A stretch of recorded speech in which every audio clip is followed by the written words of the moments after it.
अरे बिद्दू, आज घर में बहुत काम है। आज तुझे स्कूल जाने की जरूरत नहीं है। लेकिन दादी, आज तो स्कूल में मेरा टेस्ट है। अरे एक दिन स्कूल नहीं जाएगी तो ऐसी कौन सी तेरी कलेक्टर की पढ़ाई छूट जाएगी। वैसे भी मैं देख रही हूँ आजकल तो बड़ी ढीठ हो गई है। अपनी दादी की बातें सुनकर बिंदु नाराज हो जाती है। तभी उसकी माँ कहती है, अरे बिंदु, इतनी छोटी बात पे मुंह फुलाने की क्या जरूरत है। दादी बिल्कुल सही कह रही हैं। लड़कियों को तो घर के काम काज सीखना चाहिए। अरे बहू, रमेश के लाड़ प्यार ने इसे बिगाड़ रखा है।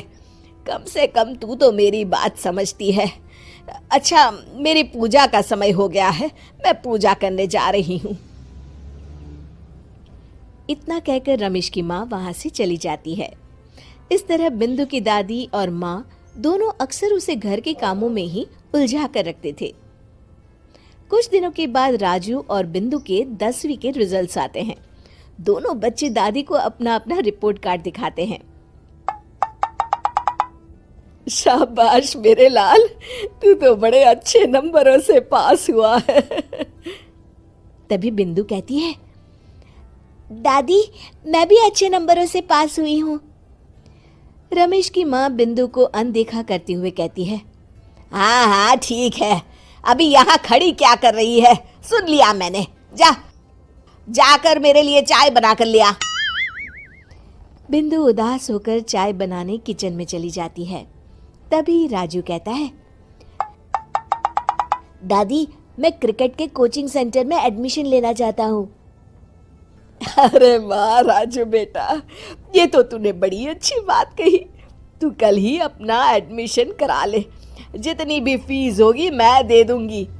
अरे एक दिन मेरा पोता विराट कोहली बनेगा।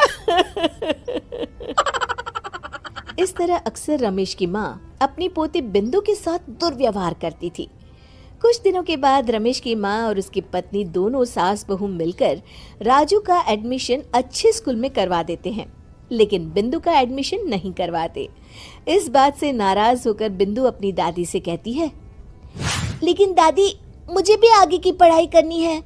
अरे क्या करेगी आगे की पढ़ाई लिखाई करके हैं? आज से ये पढ़ाई का भूत अपने दिमाग से उतार दे।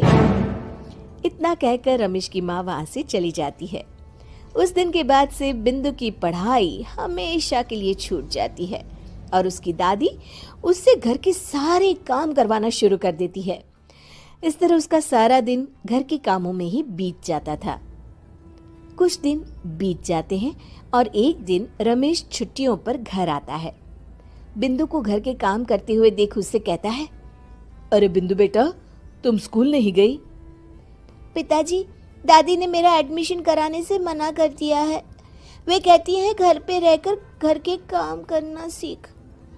अपनी माँ का ये बर्ताव देख रमेश को बहुत गुस्सा आता है और वो अपनी माँ से कहता है, माँ, ये तुमने क्या किया? आगे की पढ़ाई के लिए स्कूल में बिंदु का एडमिशन क्यों नहीं करवाया? अरे बेटा, लड़की जात है, ज्यादा पढ़ लिख कर क्या करेगी? वैसे भी शादी के बाद तो इसे घर के ही काम करने हैं ना। तुम किस जमाने में जी रही हो माँ? अगर कल्पना चावला के घर वाले भी तुम्हारी सोच के होते तो क्या वो पूरी दुनिया में हिंदुस्तान का नाम रोशन कर पाती? इसका स्कूल छुड़वाकर तुम इसका भविष्य बर्बाद कर रही हो, लेकिन मेरे रहते ऐसा नहीं होगा। बिंदु बेटा, कल ही तुम्हारा एक अच्छे स्कूल में एडमिशन करा दूंगा। तुम जितना चाहे उतना पढ़ो। मेरे होते हुए तुम्हें किसी बात की चिंता करने की जरूरत नहीं है।